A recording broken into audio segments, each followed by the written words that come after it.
There isn't much that can keep Steve Combs from his appointed rounds. The governor's declared state of emergency doesn't mean he can take the day off. Hopefully people will understand. They know the weather's bad, the roads aren't great, a lot of places are closed. The building he just walked out of is closed. The state of emergency declaration streamlines communication between state and local agencies, prepares the National Guard for quick deployment, activates the Kentucky Emergency Operations Center, and authorizes the Transportation Cabinet to shut down roads. It does not make it illegal for employers or schools to require workers and students to show up. You know, it's kind of hard when you get a state of emergency and you have to go to work. You know, it's kind of a toss-up. And just think, The best barometer of the weather tomorrow's going to be even colder. may be right in Steve Combs' arms. Pop-Tarts and Rice Krispies, #1 seller when it's cold. The more he carries into a place, the fewer people that are going out.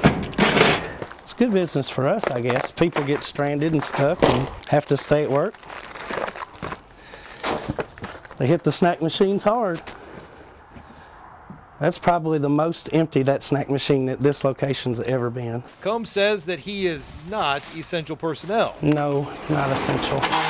Some people would beg to differ. but without it, I got to make sure Bill Mack has plenty of Coke Zeros. coming to work on a day like today would be miserable. I think that's enough for one day. I'm cold. Let's go home. Covering the news in Lexington, Richard Essex, LEX 18 News.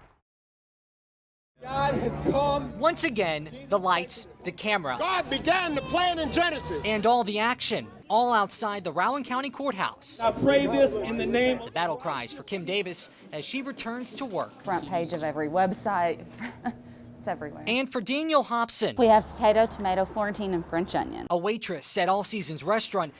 It's attention, she says, this quaint town of 6,900 doesn't want. Thank you, Danielle.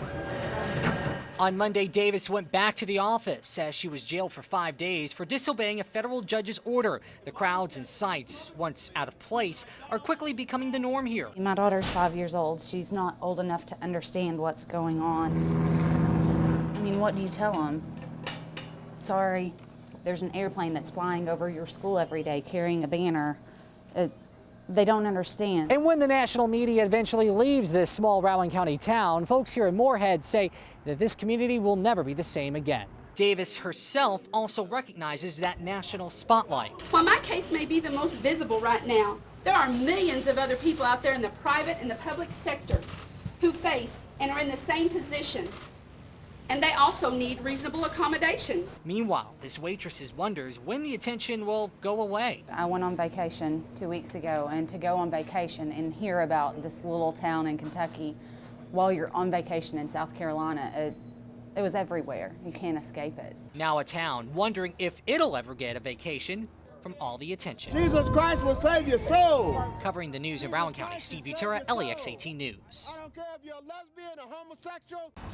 With the precision found only in a well-oiled machine, tons of snow are dropped into a parking lot. One truck after another, it's the same thing.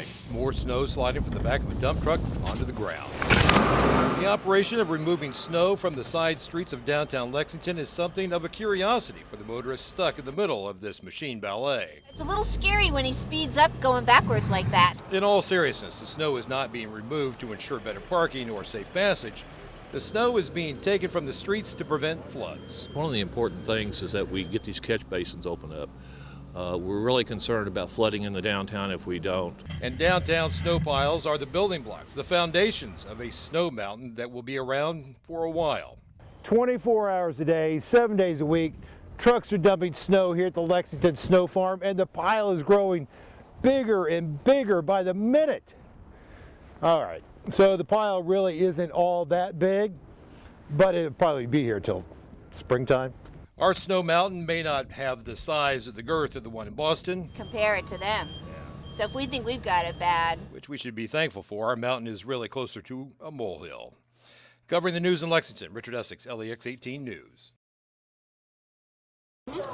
a warm cup of coffee or an icy treat. Sweet tea. That's been the remedy for students in Richmond. $3.96 is your change. Thank you. Thank you. A priceless comfort since a threat reading "Kill All" by 10/8/15 plagued EKU's campus. This is kind of a good place for people to come to off campus to kind of feel safe. While many people packed up their bags and headed home, Purdy's Coffee Company says they've seen an influx of students, especially today after the university president canceled classes for the rest of the week. The home away from home feel to people. I went to Purdy's. How come? I was meeting with one of my friends, getting coffee because I had an open day. Purdy's Coffee Shop isn't the only place to see an uptick in student business since the threat. Across the street, an embroidery shop has seen the same thing. We've seen more customers come in. We're working with a lot of organizations on campus. Whitney Jackson at Purdy's Embroidery says between the calls and the emails, the threat is sadly the talk of the town. And they just say, this is crazy, I'm kind of creeped out. Everyone's just a little bit scared. An EKU spokesperson told the school newspaper that the threat has been escalated through posts on social media. Since then, school events have been moved or canceled. Some people were nervous, some people think it's just a hoax. As police piece together the truth, students say one thing is for sure. I'm still very proud to be a colonel. Covering the news in Madison County, Hannah Mordeau, LEX 18 News.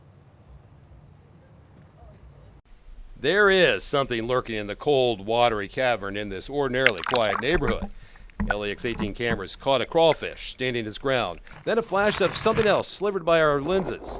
Chelsea Hood has seen plenty come out of this hole. All kinds of candy wrappers, children's toys, pop cans, Cheeto bags. All of which has Hood and her neighbors thinking this hole in the ground is not a natural spring. That's like what we call the mother hole. So what in the world is it? For one, when it rains, the water from this flowing well is invasive. Starting in her neighbor's yard, the water flows downhill in almost every direction, eventually flowing right into her yard, the carport, the garage, and the foundation. The fence is all bowed out. Erosion is about ready to take down the privacy fence and forget about mowing the yard. You can see what I'm standing in, and this is all the time.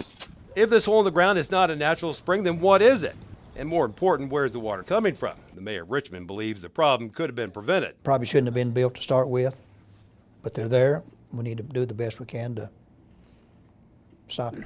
All of this rain this week, this would be a good time for something like that. Covering the news in Madison County, Richard Essex, LEX 18 News. There is a really good chance you know someone like Tommy Hundley. Like to help out, we can. And when Hundley gets into his tractor, he's not going out into the field, he's taking to the street. I'm a heart patient, had open heart surgery, heart attack, and a couple of stents. The snow on Gary Cummings' driveway is more than he's willing to take on, and more than his heart will allow. Hundley and his tractor cleared the snow in minutes. Get this. He would not take a dime. Hundley is one of at least 4 men in Perryville and their tractors that are cleaning up, and no one has asked them to do it. No one is paying them, and they are doing it because it's the right thing to do. I guess everybody's kind of cut back. All these counties, they don't want to do as much, just what they have to, Hundley and his afternoon plowing partner, Todd Reynolds, he's the guy in the skid loader, they had one more driveway to clear, but they were temporarily sidetracked digging out a car out of a snowbank. Neither one of them knew the owner, and they wouldn't take any money. Oh, I appreciate it. An awful lot. And who needs money when you get to help ladies like Martha Lamb? I'll be 88 the first day of March. Miss Martha lost her husband a few months ago. Having the snow removed from her driveway clears the path for family and friends coming to visit. It's her lifeline to the world is now open. Richard Essex, Evening Edition.